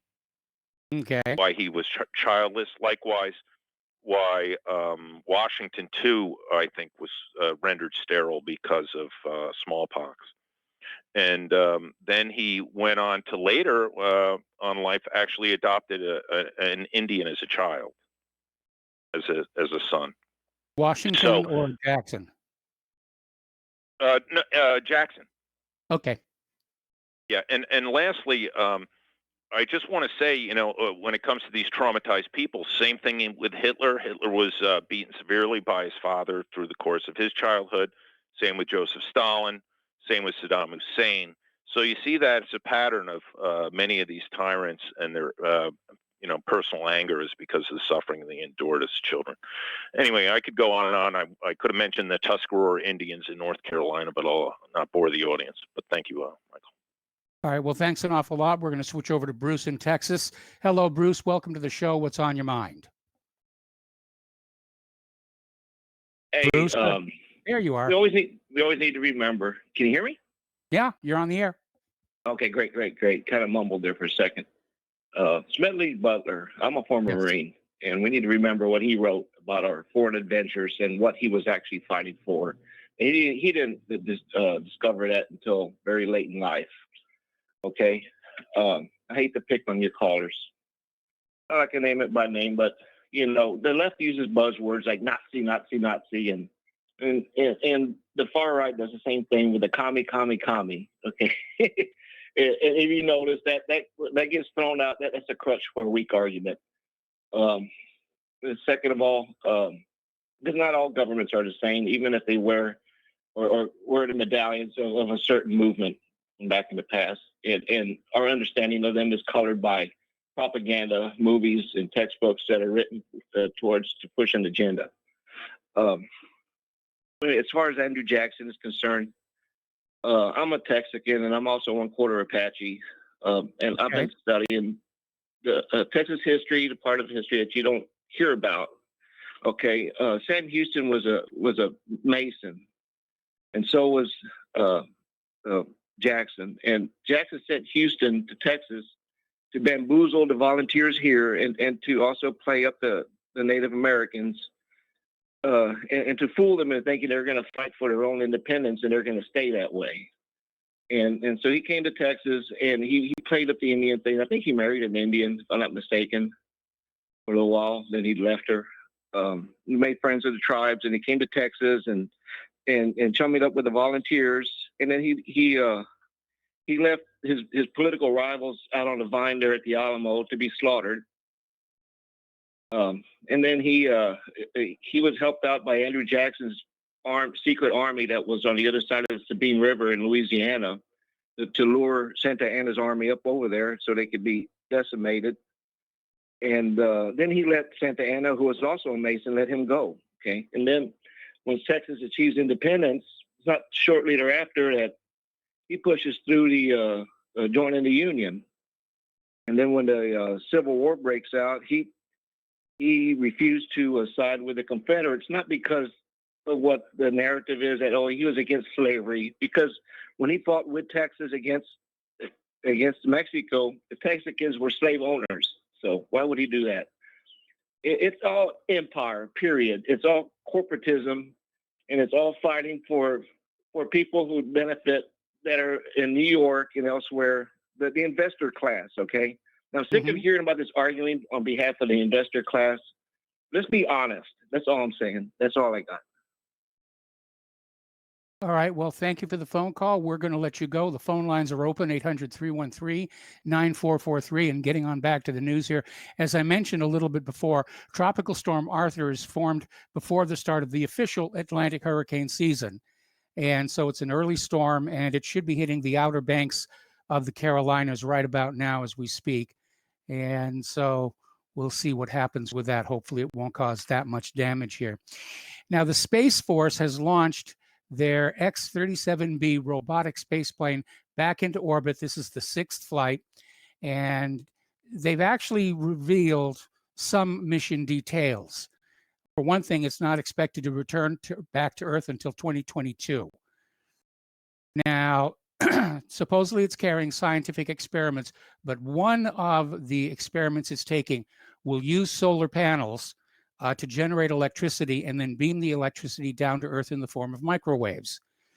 Now, this would be of practical application if you need a source of electricity for something that is in the Earth's shadow on the night side of the planet. I'm not sure how big the solar panels are. This may just be a test platform, but it would take a lot of solar panels to come up with enough electricity to really be of use to, shall we say, a military unit in the field. My concern, of course, is that such a device would also be usable as a weapon, where you could use the solar panels or a nuclear reactor to generate the microwaves and then zorch something on the ground with microwaves. And I would be very surprised if our military wasn't already thinking about that sort of an application for this robotic spacecraft. All righty, now then, getting on back to some other news here. As I mentioned earlier in the show, the Dow closes up more than 900 points. On the very same day, the Atlanta Federal Reserve estimates the second quarter real gross domestic product at minus 42.8%. Meanwhile, 100,000 plus small businesses have closed forever. This is the price of the lockdown, which now we're beginning to find out may have been the result of one of the worst computer errors in history. Okay. One of our callers mentioned this. The Trump vaccine czar makes $3.4 million windfall as firm reports progress on the coronavirus shot and stock soars. All righty. All righty, let's see. China has finally agreed for a probe into the COVID-19 origin. So we're going to get a chance to look at that. And they've been making a big deal about this story. The gunman who fatally shot 3 sailors at Naval Air Station Pensacola last December apparently was in contact with Al-Qaeda. It took them this long to break the encryption on his cell phone, and they found messages. Okay. More coronavirus, more coronavirus. All righty. Well, let's talk a little bit about history. One of our callers was mentioning the derisive comment about, a bunch of old white guys, that the founding fathers. But you need to understand that it was only recently when younger people started attaining these positions of leadership.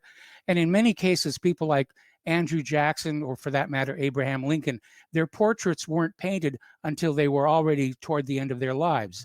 And that's why they all look like old people. Ben Franklin didn't look like the $100 bill Ben Franklin when he was first starting his publishing empire, or when he realized that lightning is just static electricity, or invented the Franklin stove or bifocal glasses. He was a young man. But back then, you weren't, you didn't have paintings made of you until you were toward the end of your life and they wanted to remember what you were going to look like. Death masks were very popular back then, where they would make a casting of your face right after you passed away to remember who you were. A lot of it has to do with context that I was saying before. It's real easy for us to sit here in the 21st century and say, oh, what they did was bad, but we don't know the context they were living in. And I think the story about Montcalm and Monroe at Fort William Henry is a good example, because that caller who called in, he said the Native Americans basically broke the truce. And that's even, revealed in James Fenimore Cooper's book and in the subsequent movies. The one with Daniel Day-Lewis, I really love, mostly because I'm a black powder freak. But it was a case of Monroe surrendered the fort. Montcalm was going to just let him go, march away in accord with the rules of war and the wishes of the French monarch. It was the Native Americans who broke the truce and attacked. Well, when you're dealing with people like that, you have to meet force with force. And a lot of times when you hear stories about Native Americans and the American settlers not getting along together. There was guilt on both sides. Now, I know there were atrocities like Sand Creek. There was no excuse for that. By the way, the guy who led that raid on Sand Creek, just killing all those, old men, women, and children, because all the warriors were out someplace else and they just swooped on down, wiped him out there. The guy who led that was a Methodist minister. All right, we're going to go ahead and take another phone call. Fred in Michigan, hello. Welcome to the show. What's on your mind? Fred, are you there? Fred going once, twice. I am here. Oh, you are there. Okay, I can hear you now. Here. You're on the air. You're on the air. Okay. Are you familiar with the name Del Bigtree, the high wire with Del Bigtree? No, I am not. It doesn't ring a bell. Okay, well, Del Bigtree, I heard this on Chris Hinckley's cast. He actually produced the documentary entitled Vaxxed. Oh, yes, of course. Vaxxed. And no one's been focusing on this. I think it's super critical that we review. So I have a review from Tex Mars regarding Vaxxed, and I'm going to read an excerpt here. Okay. In And by the way, I like that 2013, documentary. I bought several copies and gave them away. yeah, that's what I'm. Well, now, okay, so Del Bigtree has a sequel now, Vaxxed 2, and I'm thinking perhaps RFK Jr. Will be prominently featured in Vaxxed 2 because of his successes, that is RFK Jr.'s successes in prosecuting the CDC and NIH for failure to disclose the evidentiary proof of absolutely no safety and efficacy for the inoculation program, and then even lying about the Spanish flu epidemic of 1918, which according to Kevin Barry, yes, and this again I heard on Chris Hinckley's cast, Kevin Barry went into the archives of NIH at Johns Hopkins, I guess it was 2017, and he discovered pathology reports, 9,000 to 10,000 pathology reports in which the pneumococcus pneumonia bacterium was recovered from the lung tissue. And the significance of that is from January through June 1918, American GIs were given 3 doses of the pneumococcus pneumonia bacterium, which then they all became vectors of disease transmission during W1. And so it wasn't flu, it was the pneumococcus pneumonia bacterium with which they had been inoculated, and it was proved by those autopsy tissue data in which they actually and it was Fort Riley, Kansas. Yes, Fort Riley, Camp Kansas. Camp Funston. Okay, so here we have scientist Dr. William Thompson confessing that the CDC had omitted crucial data in their final report that proved a causal relationship between MMR vaccine and autism. Over several months, Dr. Hooker, this is the biologist, Dr. Brian Hooker at CDC, senior scientist, with whom Dr. William Thompson provided this data from the final report. I think it was called the Simpsonwood Report, as I recall. Okay, so confidential data destroyed by colleagues at the CDC. And then they enlist Dr. Andrew Wakefield, the British gastroenterologist. Yeah, so you know all about this then. And so this is most alarming to me that we are being told that Corona COVID is a global or a galactic virus boogeyman that's going to take out mankind, when, as you know, those doctors in Bakersfield on the 22nd of April, and if people haven't heard the press conference, they can still, I'm sure, go to KERO ABC 23 KERO 23 ABC.com. They should still have the press conference of 68 minutes in which these ER doctors describe the IgG, the immunoglobulin G, and IgM antibody response mechanism of our bodies, and how immensely powerful it is in its performance. All we need to do is have close proximal contact with people who are infected, which means no social distancing. We go into the stores without masks, and our bodies immediately respond spontaneously to any of the contact. And by the way, the masks are essentially ineffective. Hey, Fred, I got to put you on hold. Fred, I got to put you on hold. Don't hang up. I'm going to come right back to you after these commercials.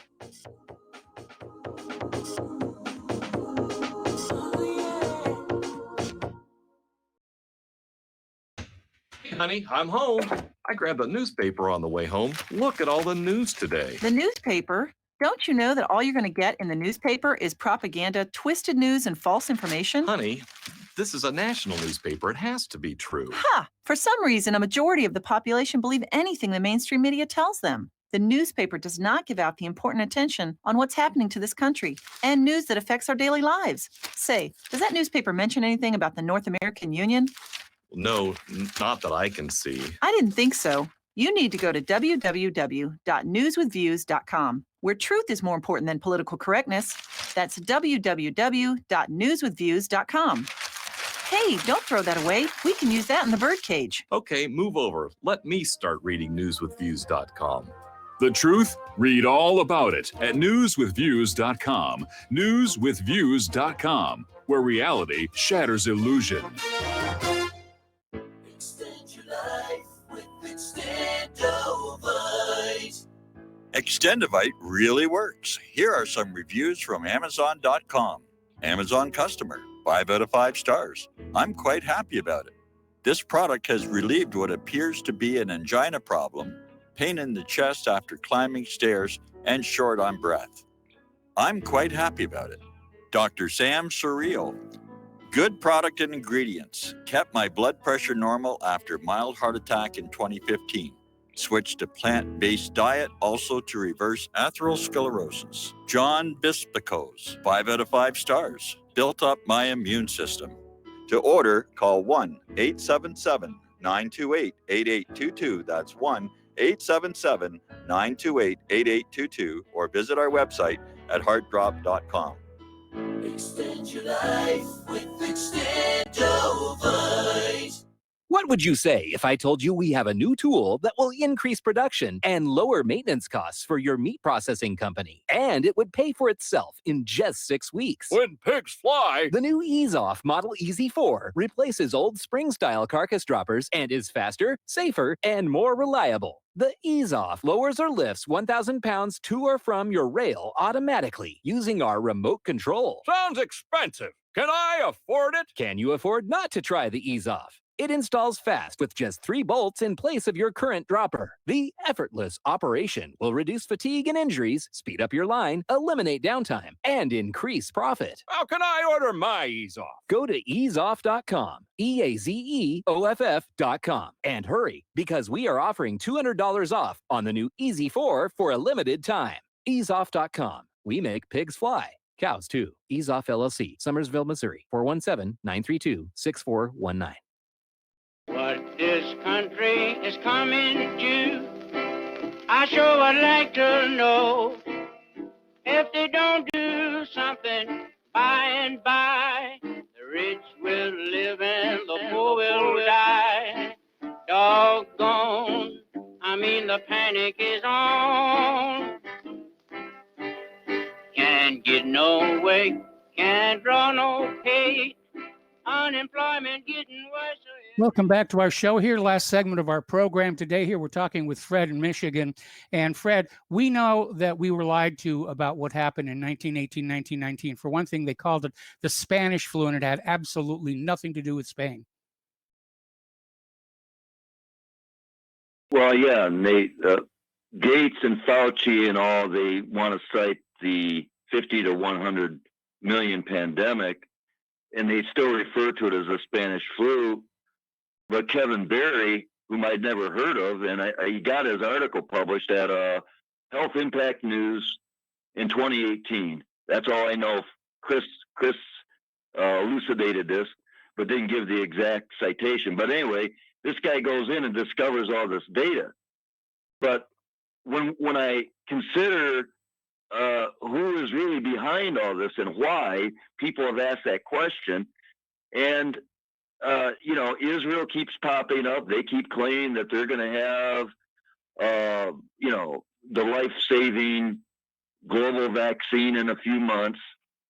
Okay, and then when I check out Tex Mars's Holy Serpent of the Jews and Andrew Carrington Hitchcock's Synagogue of Satan, Mike, they're full of bold proclamations from preeminent rabbis and authors like Samuel Roth in 1934, in which he cites in his book Jews Must Live, that their genius for evil leadership empowers them to exploit the hard work and good nature of all of mankind, so that they can go about their global conquest endeavor, which is a core central doctrine in their Talmud and Kabbalah, which is global conquest.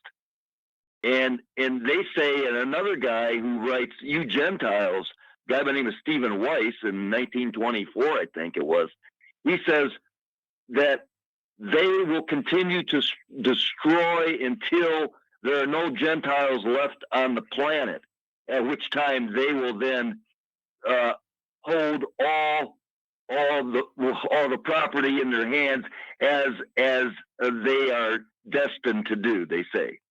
All right. Well, listen, I hate to cut you off here, but we've got one more caller I'm going to try and squeeze in before the end of the program. Thank you for the call, Fred. Dan in Washington, real quick, what's on your mind?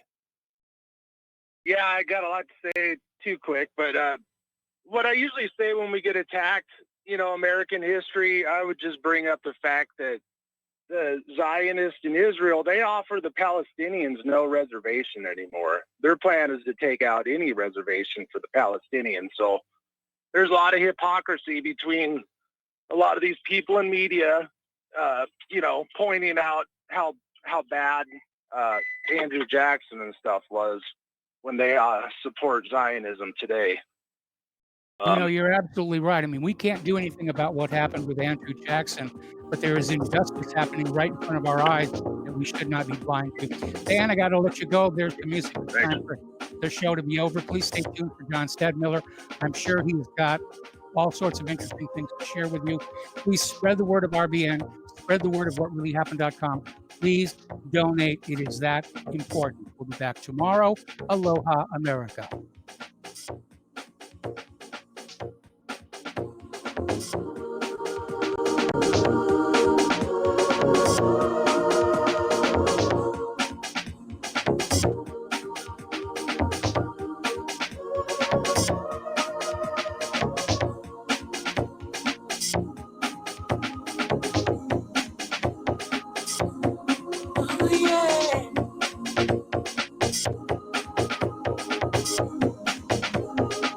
Yeah.